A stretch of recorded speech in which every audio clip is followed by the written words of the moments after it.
तर मी इथे वेटिंग रूममध्ये वेट करत होतो आणि तब्बल 7 तासानंतर आपली ट्रेन यायचा टाइम झाला होता आणि मी इतका वैतागलो होतो. शेवटी ट्रेन आली आणि मी उठून ट्रेनच्या दिशेने चालत सुटलो. ट्रेनमध्ये आल्यानंतर मला जीवाला सुकून भेटला होता. माझी बॅग आतमध्येच दिसते कारण वैतागलेल्या अवस्थेत मी परत एकदा व्हिडिओ केला, कारण आधी मी विसरलो होतो. पहिल्या ट्रेनपेक्षा या ट्रेनमध्ये जरा बसायला व्यवस्थित जागा होती आणि माझा मोबाईल नेहमीप्रमाणे चार्जिंग संपत आल्यामुळे मी हा चार्जर इथे पहिला जोडून घेतला. या ट्रेनचा निघण्याचा टाइम करेक्ट 11:50 हा होता आणि दुसऱ्या दिवशी ही ट्रेन करेक्ट 8:30 वाजता पोहोचणार होती. ही ट्रेन थेट तिरुपती पर्यंत जाणार होती. त्यानंतर मला तिथून मीटिंगसाठी 70 किलोमीटर डिस्टन्सचा प्रवास करायचा होता. पण त्याआधी मी तिरुमालावर जाऊन रूम बुक करणार होतो. त्यानंतर मीटिंगला जाणार होतो. मला खूप भूक लागली होती म्हणून मी आधीच्या स्टेशनला फूड ऑर्डर केले होते. तर हा मी पास्ता मागवला होता. या पास्त्याची चव चायनीज आणि इटालियन मिक्स होता. हा पास्ता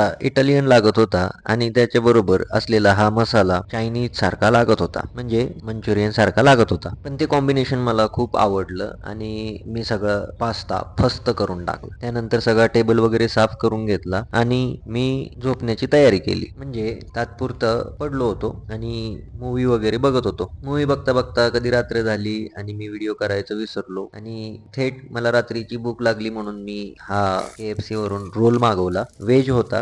व्हेज मध्ये सुद्धा KFC छान लागते हे मला पहिल्यांदाच समजले. जास्त भूक लागलेली त्यामुळे मी खूप स्पीड वाढवले आणि त्याबरोबर मला एक कोक मिळाला होता. तर हा KFC कडूनच आला होता. तो पण मी हळूहळू गटकला, पण रोल मात्र मी गपागप गटकला. शक्यतो मला रोल आवडत नाही, पण KFCचा हा रोल मला खूप टेस्टी लागला आणि महत्वाची गोष्ट म्हणजे हा व्हेज रोल होता तरी सुद्धा टेस्टी लागला. तुम्ही जर कधी KFC ला गेलात तर हा व्हेज रोल नक्की ट्राय करा आणि ज्यांनी ट्राय केला आहे त्यांनी मला कमेंट करतो रोल. मी तर पहिल्यांदाच व्हेज मध्ये KFC ट्राय केलं तर मला खूप आवडलं आणि माझा एक्सपिरियन्स KFC बरोबर खूप छान. तो पण फूड ऑर्डर करण्याचा होता. नंतर हे फुकट मिळालेले कोल्ड्रिंक कोक मी गटगट संपून टाकले. मी कचरा कुठेही टाकत नाही म्हणून मी कचरा डस्टबिन मध्ये टाकायला गेलो. त्यानंतर मी झोपी गेलो. सकाळी उठल्यानंतर गाडी स्टेशनच्या जवळच पोहोचली होती आणि रात्रीच मी माझी बॅग भरून ठेवली होती. तर नेक्स्ट ब्लॉग मध्ये बघूयात पुढचा प्रवास. तोपर्यंत मला फॉलो करायला अजिबात विसरू नका.